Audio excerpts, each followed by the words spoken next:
C'est l'heure des informations sur la télévision de la famille et c'est un plaisir pour moi de feuilleter ces pages avec vous.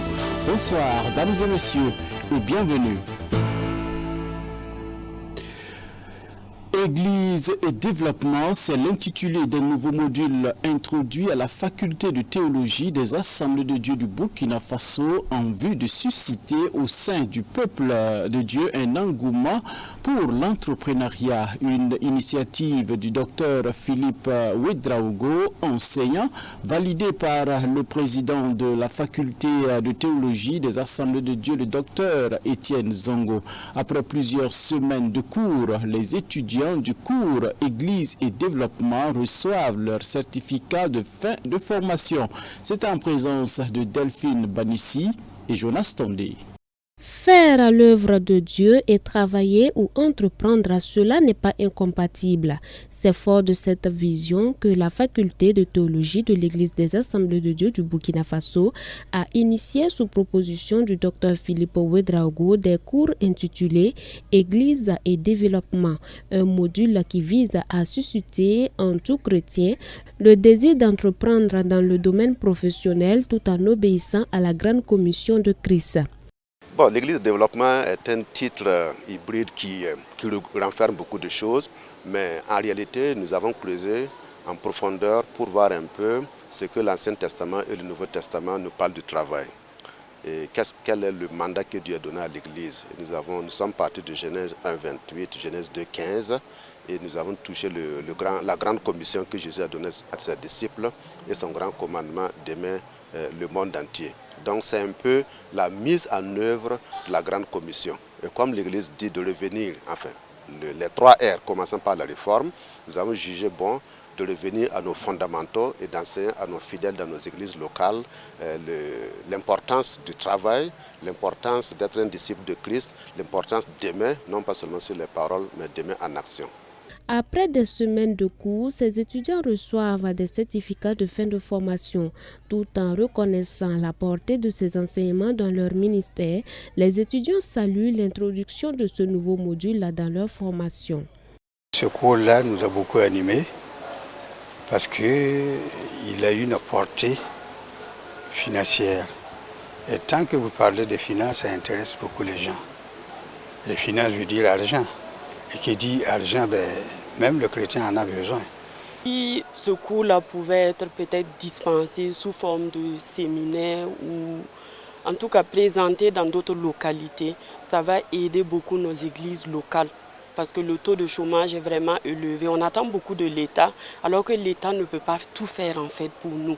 Il faut pas... Ce qui m'a vraiment touché, c'est qu'on nous a appris que notre profession, notre métier, partout où nous sommes mandatés comme pasteurs.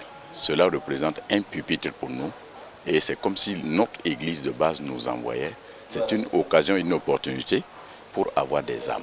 Et ça, c'est très important. Sans oublier l'aspect, le chrétien a toujours peur de parler d'argent et ainsi de suite. Mais là, Dieu même nous encourage à en chercher. Pour le président de l'Église des Assemblées de Dieu du Burkina Faso, par ailleurs président de la faculté, le cours Église et développement est d'un grand bénéfice pour le peuple de Dieu. En outre, le docteur Étienne Zongo attend de ses étudiants qu'ils soient des relais dans leurs différentes assemblées. Le cours Église et développement que le docteur Philippe a dispensé, je l'ai entendu sous d'autres cieux et j'ai trouvé que ce cours pouvait être très, très bénéfique pour nos étudiants. Et je crois fermement que nous bénéficions de ces expériences. C'est un enseignant et il a mis à profit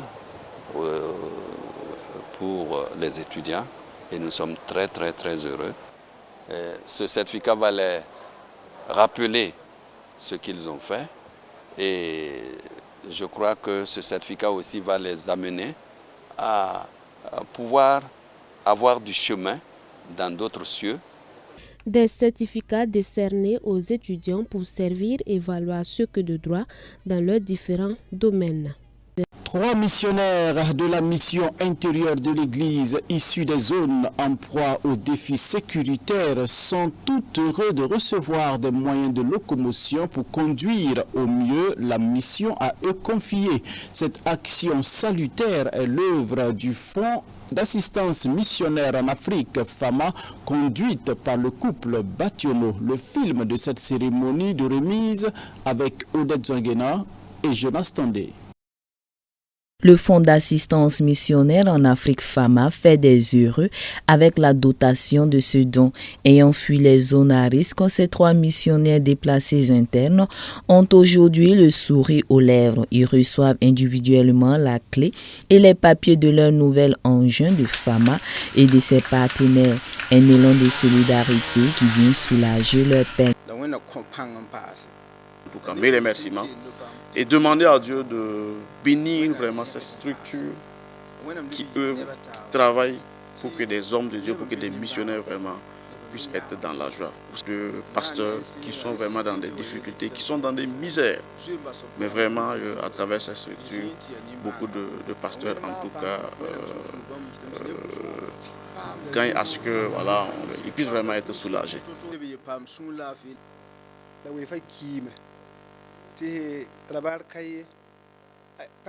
Sincèrement, j'avais une moto, mais cette moto, malheureusement, est morte, si je peux me permettre cette expression.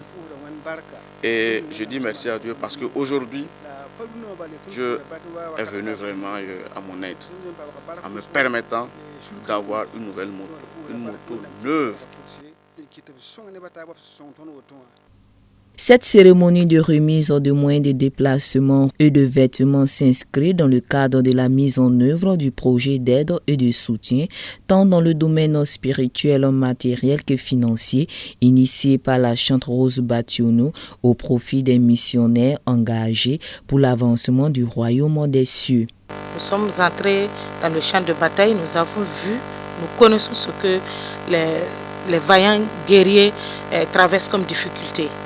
Donc, comme beaucoup de personnes ne le savent pas, raison pour laquelle nous vous invitons à venir porter encore notre voix pour que plus d'une personne puisse savoir et que s'il y a les moyens, que chacun puisse mettre la main à la pâte. Après 7 ans d'attente, le missionnaire en provenance des Gaïris traduit ici toute sa reconnaissance au Dieu pourvoyeur de toutes choses qui a suscité ces valeureux hommes pour l'acquisition de cette moto qui vient à point nommé tant le besoin était pesant. Moment pour lui d'inviter les chrétiens en quête d'exaucement à la patience. Chaque pasteur qui va demander à Dieu de lui venir en aide sur tous les plans, et même si Dieu tardait, je l'invite à ne pas, en tout cas, manifester un mécontentement envers Dieu, comme ce que moi j'ai fait. Voilà, de toujours patienter et je suis sûr que Dieu va agir.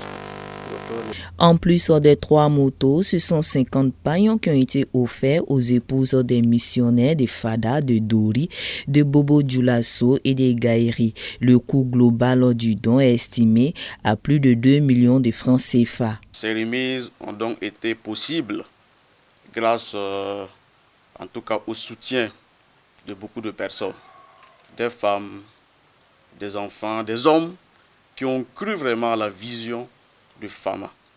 Et donc, ils ont apporté en tout cas voilà, leur soutien pour que nos missionnaires vraiment puissent être soulagés.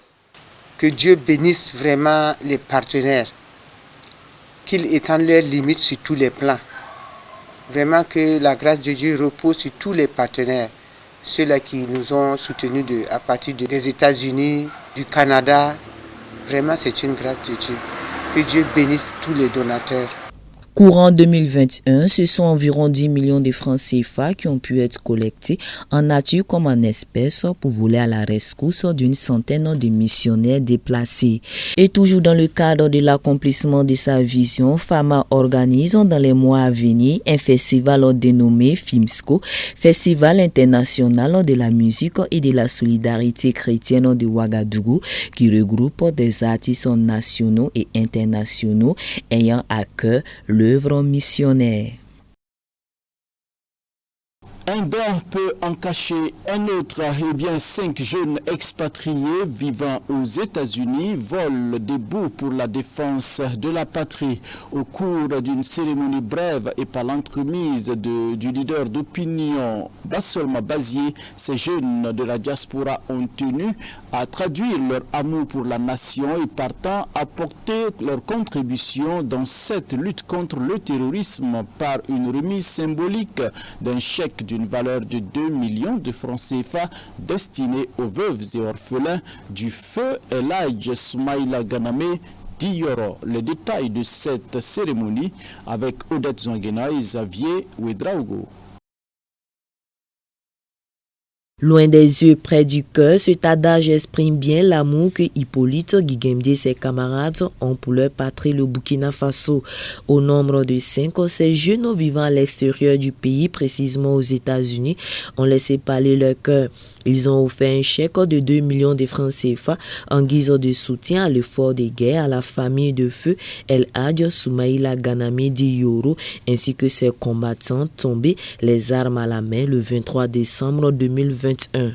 C'est un geste que nous avons posé pour interpeller le reste de la diaspora et de tous les Burkinabés à mettre la main dans la pâte pour qu'ensemble nous accompagnions les autorités et tous ceux qui luttent pour la sécurité du pays, afin que nous puissions un jour revivre cette liberté.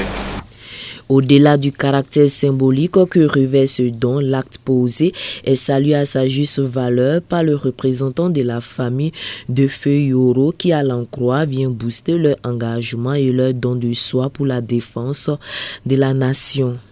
Quand nous disons que nous apprécions le don, c'est de façon sincère parce que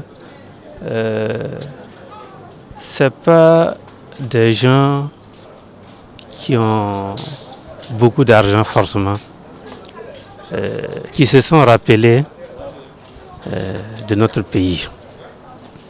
Ils ont compris que la lutte qui a été menée pour la libération des différentes zones est une lutte qui doit être menée par l'ensemble des Burkinabés.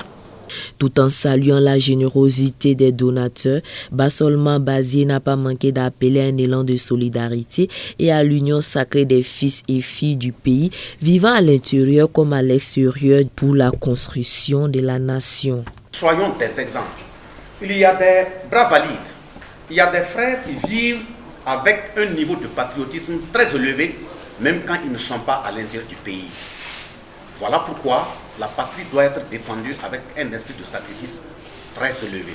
Et je l'ai dit tantôt, ils ne sont pas venus donner 2 millions parce qu'ils donnent sur des milliards. Ce n'est pas parce qu'ils sont des millionnaires. Il a même à l'introduction rappelé une fois de plus les difficultés qu'il a traversées ici avant même d'aller à l'extérieur. Mais il n'a pas oublié la patrie. Combien sont-ils ces Burkinabés peut-être qui sont en dehors des contrées, qui ont un minimum de contribution à donner, mais de par la mauvaise qualité de la gouvernance, ils ont peur de mettre la main à la poche. En rappelant, Ladi Yoro fut l'un des célèbres héros civils de la lutte antiterroriste au Burkina Faso. Malheureusement, suite à une embuscade tendue par les groupes terroristes sur l'axe Waiguya-Titao, ce dernier est tombé les armes à la main. Sa mort n'aura pas été vaine. Nombreux sont les combattants plus que jamais debout pour mettre en déroute les terroristes. Hors de chez nous, en Éthiopie, la sécheresse menace. Eh bien, l'Éthiopie est l'un des pays de la Corne de l'Afrique le plus touché par la sécheresse. Le petit village en est la preuve. Il est situé dans la zone de Koraï, à l'est du pays. Il abrite des milliers de personnes déplacées par les conditions climatiques très extrêmes. Suivez. L'Éthiopie est l'un des pays de la Corne de l'Afrique le plus touché par la sécheresse. Ce petit village en est la preuve. Il est situé dans la zone de Koraé, à l'est du pays. Il abrite des milliers de personnes déplacées par les conditions climatiques extrêmes et qui se trouvent aujourd'hui au bord de la famine. Et les enfants ne sont pas épargnés par cette insécurité alimentaire, comme l'explique cette mère de famille. Mon enfant souffre et nous rencontrons des difficultés.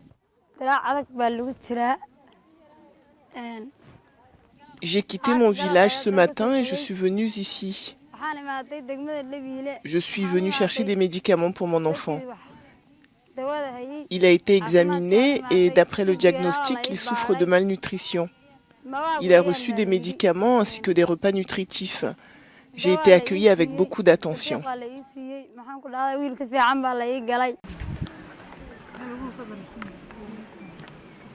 L'UNICEF soutient en coordination avec le Bureau régional de la santé le déploiement de cliniques mobiles dans le cadre de la prévention, de la détection précoce et du traitement des enfants souffrant de malnutrition aiguë.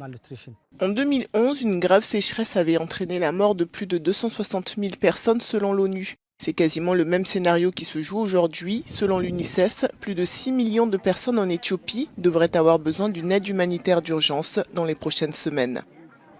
L'accord entre la Libye et l'Italie pour lutter contre les migrants est très contesté. Il y a juste 5 ans, le 2 février 2017 exactement, la Libye signait un accord avec l'Italie pour encourager ses efforts dans la lutte contre les migrants.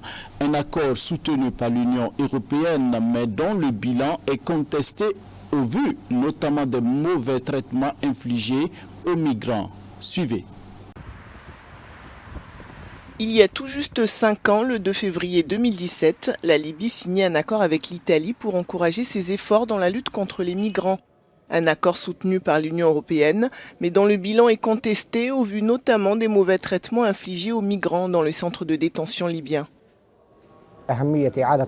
Il est important de reconsidérer cet accord en raison des violations et des abus qu'il a entraînés en termes de garantie de protection des droits des migrants et des demandeurs d'asile. Sans oublier de tenir les autorités libyennes pour responsables du maintien des migrants sur le sol libyen et de la transformation de la Libye en un grand centre de détention. Seulement 300 km séparent la Libye des côtes italiennes, une tentation pour les candidats à l'exil qui souvent sont la proie de trafiquants quand ils ne meurent pas en tentant la traversée.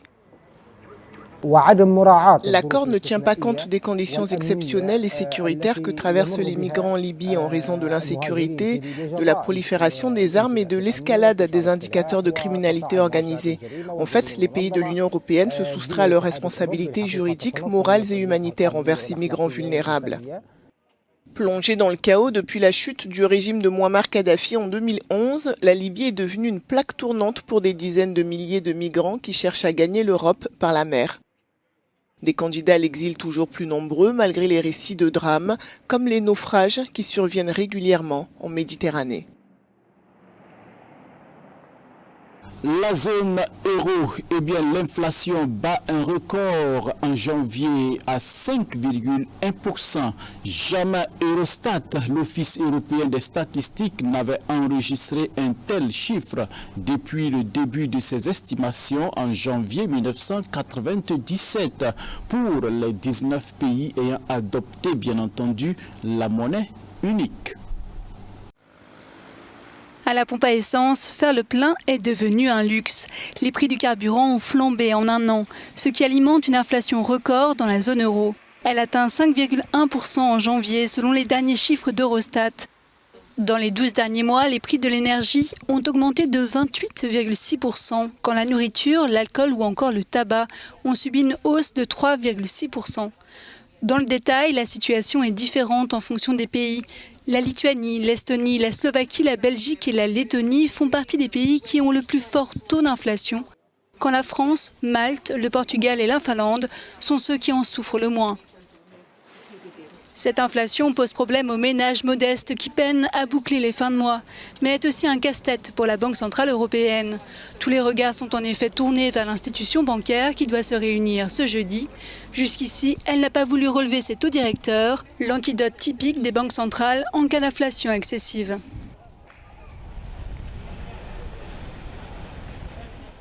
Le nucléaire et le gaz classés comme des énergies vertes par la Commission européenne. L'institution propose de recourir à ces deux sources pour faciliter la transition vers la neutralité carbone. Menaces d'action en justice, accusations de greenwashing. L'annonce mercredi par la Commission européenne de reconnaître certaines activités gazières et nucléaires comme des éléments en faveur de la transition climatique provoque des remous. Ce texte, qui relève de la taxonomie, autrement dit, qui définit quels investissements sont considérés comme durables ou non, était attendu de longue date. Le recours au gaz et au nucléaire était au centre d'intenses discussions. Pour la Commission, il ne s'agit aucunement de greenwashing ou d'éco-blanchiment. Je pense que nous avons littéralement balayé ce concept de greenwashing en disant « Écoutez, nous maintenons notre proposition parce qu'elle est transparente, parce que nous demandons et nous insistons sur la divulgation complète des investissements dans le gaz et le nucléaire. Et si quelque chose se passe, je pense que nous avons éclairé ce qui était flou. » La commissaire européenne reconnaît que le nucléaire et le gaz sont des solutions imparfaites, mais elles demeurent nécessaires pour sortir du charbon et faciliter la transition vers des ressources renouvelables. Nous disons que, d'une manière limitée dans le temps et avec des conditions strictes, ces sources d'énergie ont un rôle à jouer dans notre transition vers un avenir plus renouvelable. C'est l'espace spécifique pour cela. De même, ce n'est pas quelque chose que les investisseurs doivent faire, c'est un outil volontaire. Il apporte clarté et transparence. La taxonomie est un élément central du pacte vert européen qui doit permettre à l'Union d'atteindre la neutralité carbone en 2050. Afin de remplir les critères de classification, la source énergétique doit être durable pour l'environnement. Pour ses opposants, ce texte est tout simplement inacceptable. Nous voulons une taxonomie qui réponde à ce pourquoi elle est faite, c'est-à-dire drainer l'argent vers des solutions durables comme les renouvelables. Mais dire que le nucléaire et le gaz sont durables, ce n'est pas correct. Il faut appeler durable ce qui est durable et pas tout et n'importe quoi. Certains États membres, comme l'Autriche, menacent de lancer une procédure juridique contre cette proposition. Le texte peut encore être rejeté s'il rassemble contre lui une majorité au Parlement européen. Le Conseil, qui représente les pays membres, pourrait aussi s'y opposer, mais il faudrait pour cela réunir 20 capitales sur 27. Et c'est sur cette note climatique que nous mettons un terme à cette édition. Dames et messieurs, merci pour votre constante fidélité au programme de la télévision de la famille. On se donne rendez-vous demain pour d'autres actualités. Grâce sur grâce, je vous bénisse abondamment et à demain, bien entendu.